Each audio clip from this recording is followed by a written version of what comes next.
Recordarán, estamos estudiando las leyes que se derivan del Decálogo. Fueron dadas a Israel en un contexto histórico y teológico totalmente distinto al nuestro. Sin embargo, son parte de la Biblia y al estar en el Antiguo Testamento nos empuja a aplicarlas al Nuevo Testamento. Desde luego, eso requiere contexto histórico y detalles teológicos, como los que hasta ahora hemos visto y que ahora seguiremos viendo. Esto no habla de una interpretación antojadiza. Bueno, el pastor ahora se le ocurre que debemos ser la religión de los que no comen cerdo, de los que no comen, ¿qué dijimos?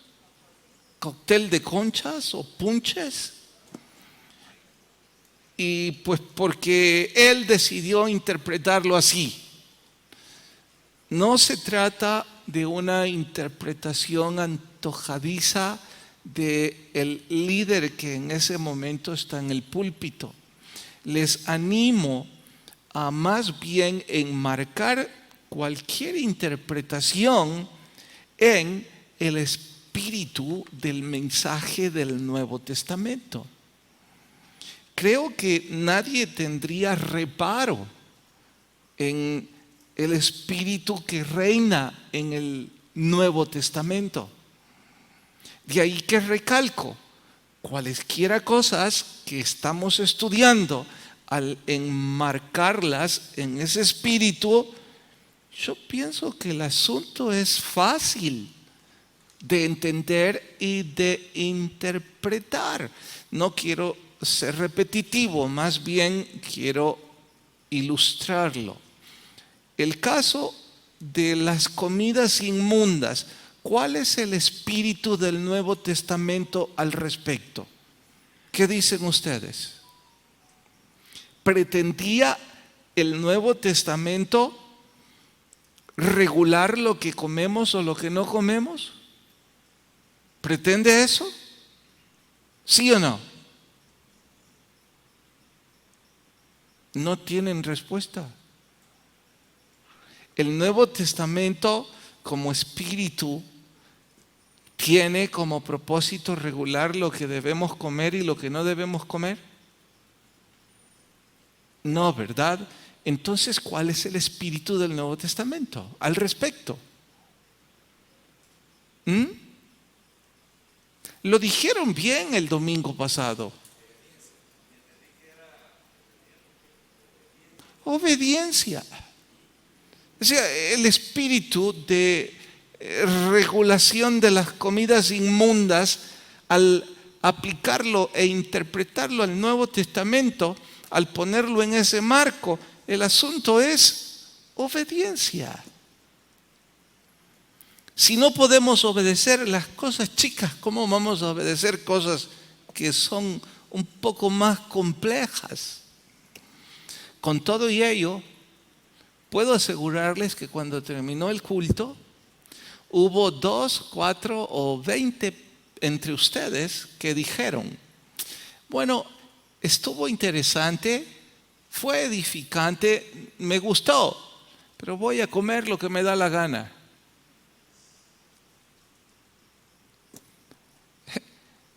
Usted tiene que evaluar el espíritu con el cual usted decide eso. Porque no se trata de hacer una regulación de alimentos. Se trata precisamente del espíritu de obediencia. Y les puedo asegurar que si están en una grave complicación con eso, no deberían escuchar lo que viene ahora. Porque si eso, usted tiene una actitud personal desafiante al espíritu del Nuevo Testamento, no imagino cómo le va a ir con lo que va a escuchar hoy. De hecho, el grado de dificultad parece que se acrecenta. Voy a abordar 3 cosas. Una es el diezmo. Y seguro alguien dice ya en este punto, al fin salieron con el pito. Les dije, si tienen problemas con la comida, ya no sé cómo harán con esto. Segunda, vamos a ver el año de la remisión o de la condonación. Y sé que algunos ahora mismo, ¿qué es eso? En la Biblia hay un año de condonación. Y finalmente vamos a ver los préstamos a los pobres. Ahora, voy a demostrarles una vez más que esto de interpretar en el espíritu del Nuevo Testamento lo del Antiguo Testamento es sencillo. Son 3 temas que vamos a estudiar. 1, el diezmo. 2, el año de la condonación. Eso es un año en donde se perdonan todos los préstamos, todas las deudas. En ese año, imagínense que esto estuviera hoy día en boga y que en El Salvador existiera el año de la condonación y que eso es el 2021, junio del 2021. ¿Qué significa? Que julio del 2021 usted no le debe a nadie. Algunos sienten que el cielo vino. Pues bien, de eso se trata, pero la noticia no era para los endeudados, la noticia era para los prestamistas, que debían perdonar las deudas. Así que si ustedes son prestamistas, el junio ustedes deben perdonar a todo mundo. Y tercero, ustedes deben prestar a los pobres. Bien, en ese contexto, diezmo, perdonar deudas y dar a los pobres, en una sola palabra, ¿cuál es el espíritu de estos temas?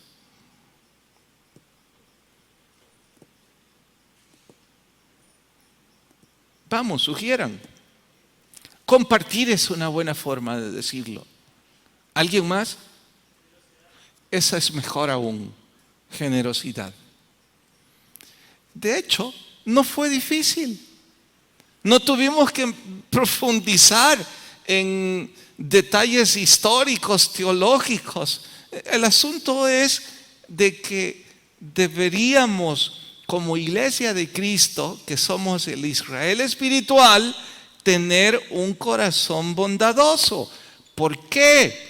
Porque Dios dio como leyes específicas al Israel histórico que debían tener un corazón bondadoso. Ahora nosotros debemos aplicarlo.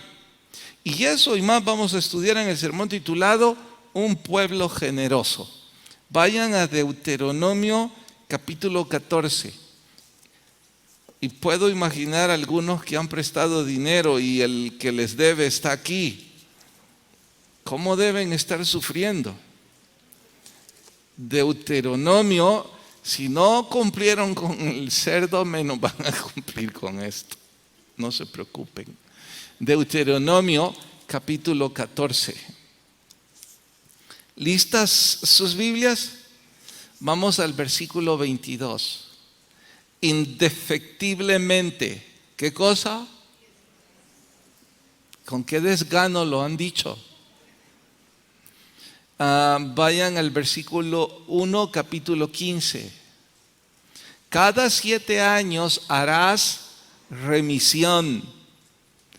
Capítulo 15, versículo 7.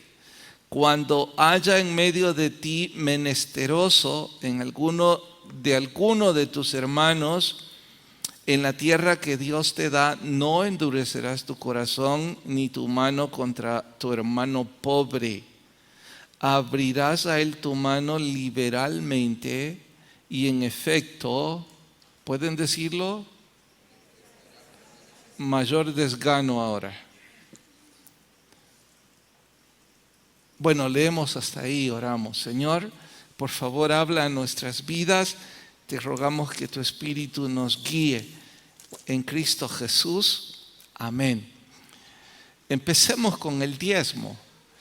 Indefectiblemente se traduce como ineludible, irrenunciable, inevitable. No hay manera de no pagar el diezmo.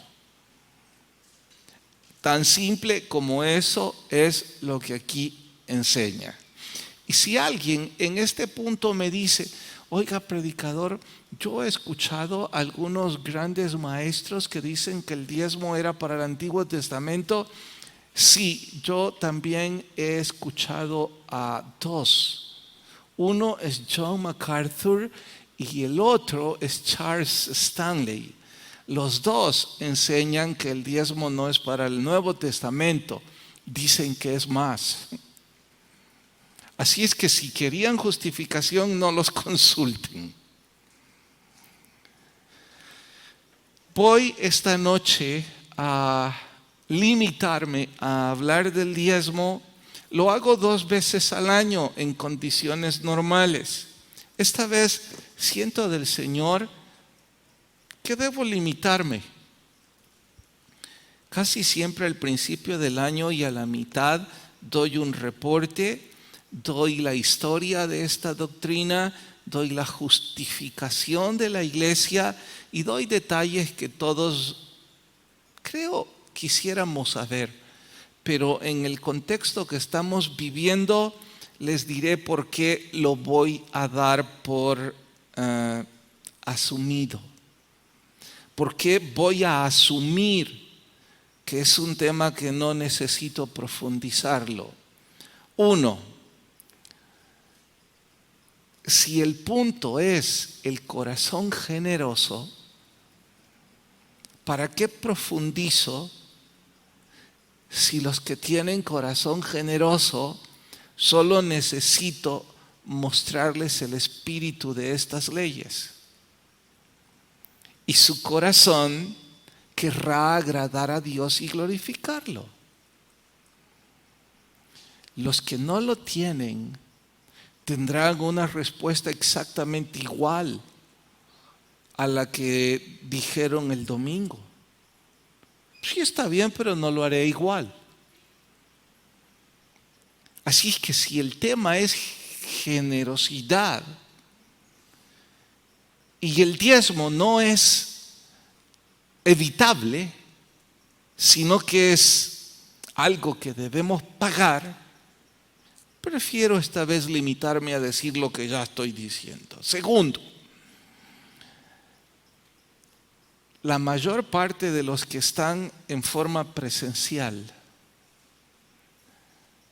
han sido fieles con sus diezmos desde que empezó la pandemia. De hecho, debo decir que sin ustedes, sin vuestra fidelidad, ya ratos habríamos tenido que cerrar varias cosas. Hoy por hoy no estamos en una tragedia financiera, pero no estamos en una bonanza. Cada mes es una especie de veamos el semáforo. Si está en amarillo, logramos llegar al color verde. Y si hemos logrado llegar al color verde alguna vez u otra en estos 15 meses, es porque ustedes han sido fieles. Incluso hubo personas de ustedes que aún durante la cuarentena fueron fieles depositando digitalmente sus diezmos. Eso me hace entender, en realidad ustedes no necesitan que yo me extienda en esto ahora. Los que no están aquí, si no han podido ser parte de la entrega en forma presencial, difícil va a ser que su corazón sea generoso en cuanto a los diezmos. De ahí que digo, bueno, quizás no es momento.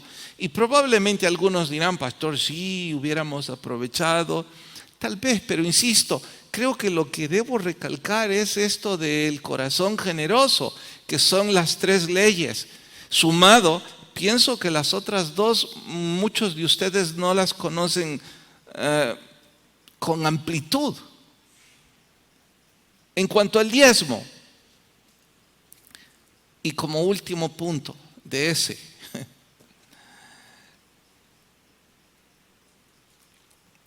si el asunto es corazón generoso y el diezmo es un impuesto inevitable,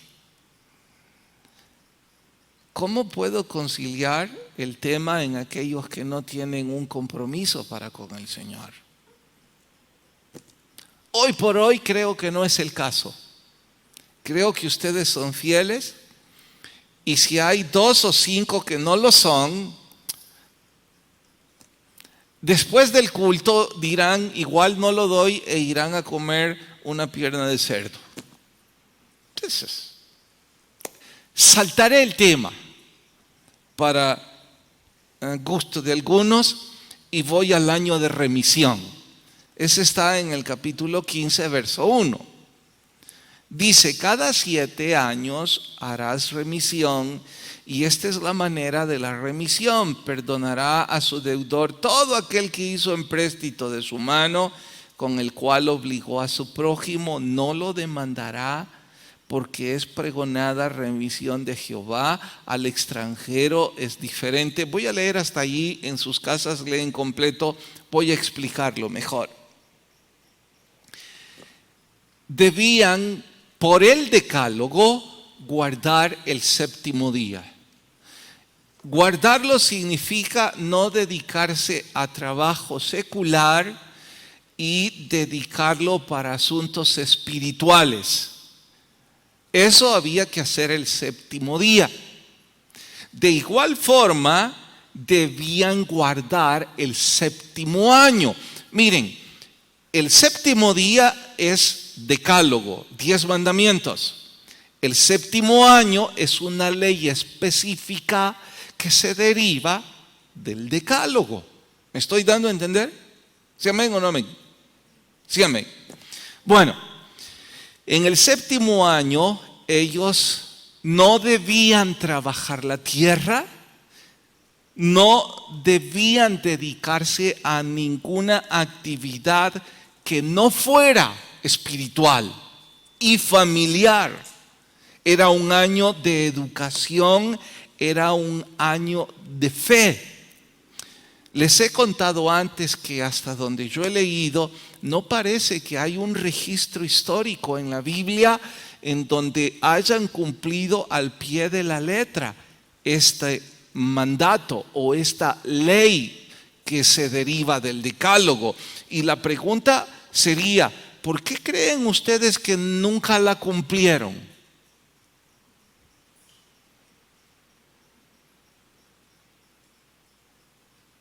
¿Por qué piensan que nunca la cumplieron? Más que el corazón generoso,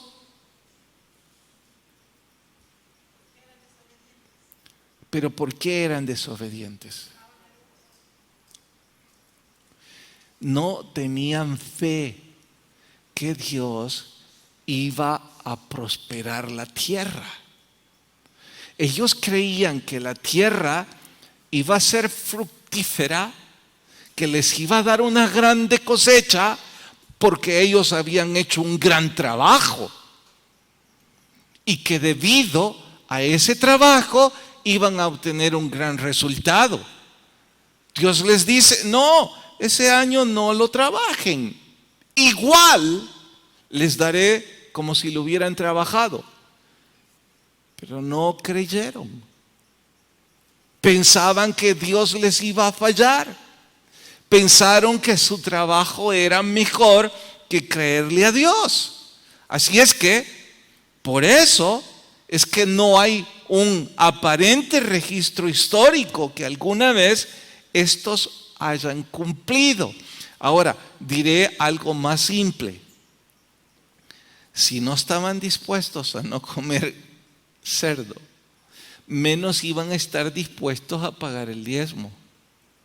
Y si no estaban dispuestos a pagar el diezmo, menos tendrían fe de que sin trabajar Dios les iba a dar una cosecha. Así es que es una especie de efecto cascada de desobediencia en desobediencia.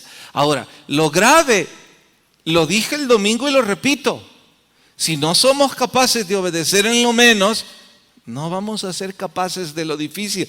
Porque yo sí me uno a aquellos de ustedes que digan, oiga, pero esto sí como que tenía un grado de dificultad mayor, porque wow, durante todo un año no vamos a trabajar la tierra y esta va a ser próspera, requiere fe. De acuerdo, la dificultad era mayor, pero vayamos en retrospectiva. ¿Qué de dificultad tenía pagar el diezmo? Si pagar el diezmo es como pagar la luz eléctrica. No la pago, no tengo luz esta noche.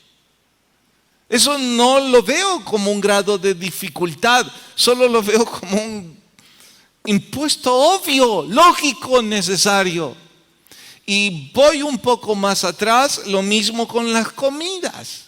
Si no soy capaz de, dentro de todo una mesa llena de todas las comidas exquisitas que existen, negarme a una, no voy a ser capaz de todo esto. Y note que no estoy con esto diciendo que lo grave fue o es comer eso, no estoy diciendo que lo grave es no pagar el diezmo, estoy diciendo que lo grave es no tener fe en Dios.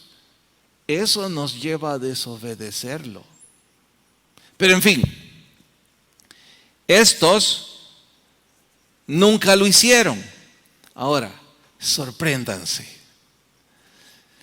Me tomé el tiempo de buscar en la historia cuántos años hay desde que salieron de Egipto hasta que llegaron a la cautividad babilónica.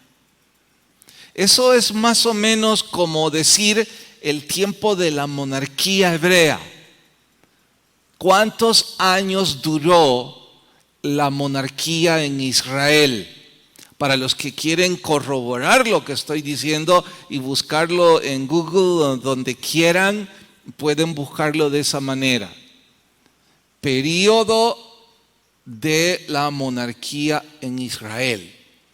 Para sorpresa, varios de los historiadores, aun cuando hay márgenes de diferencia de opinión pequeños, la mayoría de ellos insiste en que la monarquía duró 450 años.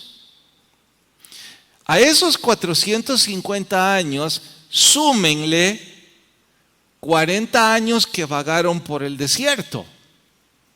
¿Cuántos son? 490 años. ¿Me estoy dando a entender? Ahora, dividan 490 años entre 7. ¿Cuántos años les da? ¿Cuántos años duró la cautividad? 70. Durante 70 años no se trabajó la tierra en Israel. Esto suena a algo como esto. Durante 490 años no quisieron creer ni obedecer, pues ahora se los cobro. 70 años no tienen esa tierra. No puedo menos que estar boquiabierto y diciendo, oh. Pero bien, todavía no he llegado a la parte más difícil del año de remisión. Esto era un grado de dificultad, pero había algo todavía mucho más difícil, que era eso, que no podían mantener los préstamos en el 7º año. No importa cuánto dinero usted prestó, desde este año hasta el 7º. En el 7º se acabó la deuda, aun si no la pagó. ¿Se imaginan que esa ley existiera aquí? Y que los bancos cada 7 años nos condonan cualquier cosa. Aleluya, dijo alguien por ahí. Bueno, cuando vayan a casa, corroborarán que allí dice que Dios diseñó esa regla para que no hubieran pobres en su pueblo. Porque luego dice, pobres por cualquier lado los tendréis, pero no en los míos. Él estaba procurando que el pueblo de Israel, que había sido llamado a ser diferente de las otras naciones, también se diferenciara en cuanto a la administración de la riqueza. Y que los ricos no se volvieran más ricos con las necesidades de otros. Porque en 1, 2 o 10 veces alguien pudo haber hecho un mal negocio o haber nacido en una familia sin recursos y no tener oportunidades. No, con esta ley, cada 7 años. Y ese era el punto. Ellos no estaban dispuestos.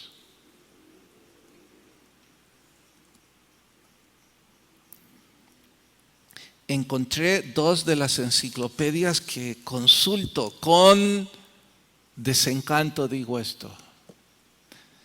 Hacen mención a algunos historiadores en donde debaten si la condonación era del préstamo total o solo los intereses. Es decir, están sugiriendo que la ley decía que debían condonar los intereses, pero no el capital. Y yo me quedo boquiabierto y me pregunto, ¿y de dónde sacaron esto? ¿Sabe de dónde lo sacan? De la interpretación a su gusto. En donde dicen, no puede ser, ¿verdad? La economía se vendría abajo, todo esto no funcionaría, no. Una vez más es no creerle a Dios. Dios quería que ellos tuvieran un corazón generoso y les dice, léanlo más tarde, que Él se encargaría de darles más. Pero no le creyeron.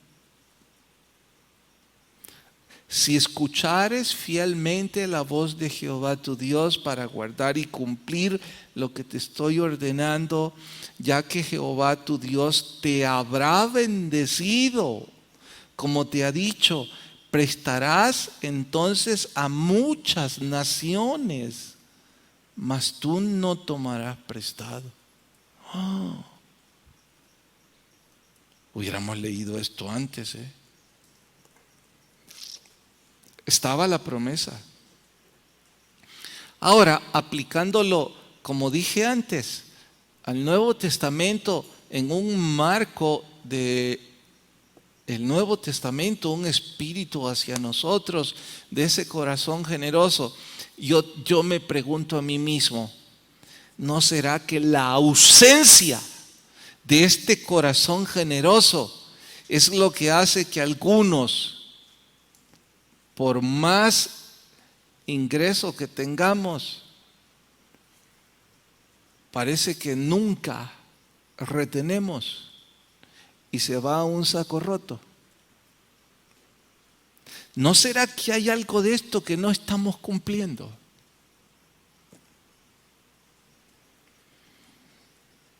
Bueno, por eso les dije, véanlo en el contexto. Hay algo que no está funcionando en mi administración. ¿Por qué hay un agujero en mi saco? ¿Por qué está yéndose por un abismo?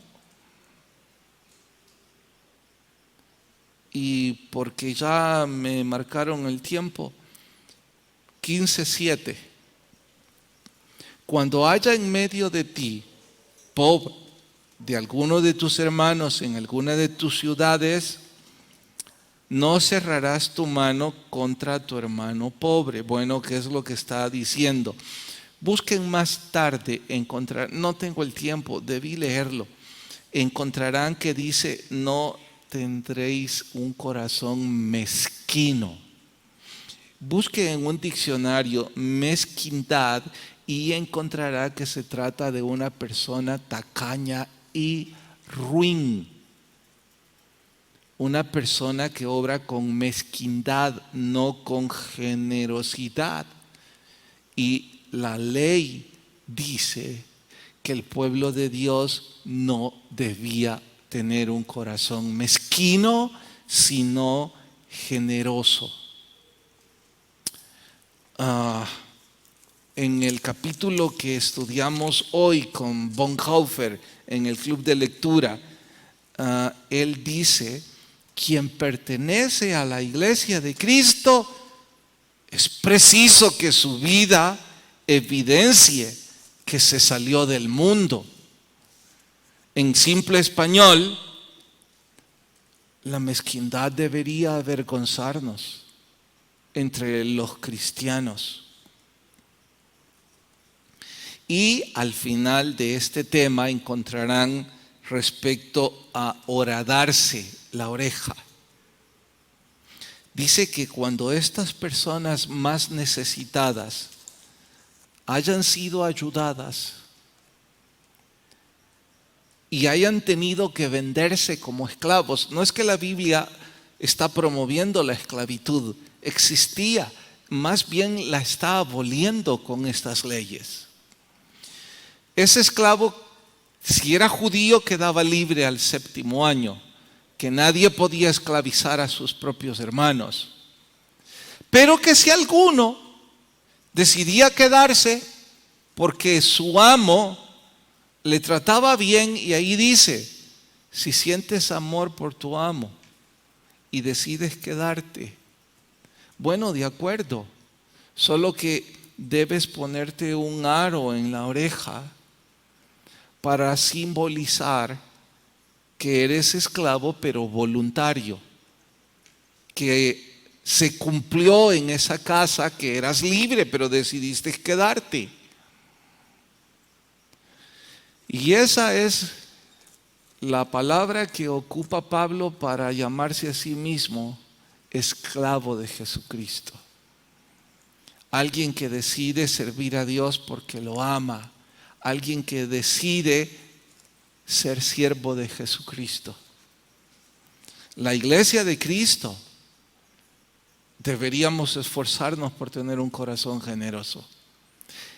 No porque aquí lo dice, sino porque nuestro amo nos trata bien. Por eso le amamos, porque Él ha sido generoso con nosotros y en su cuerpo no podemos no ser generosos.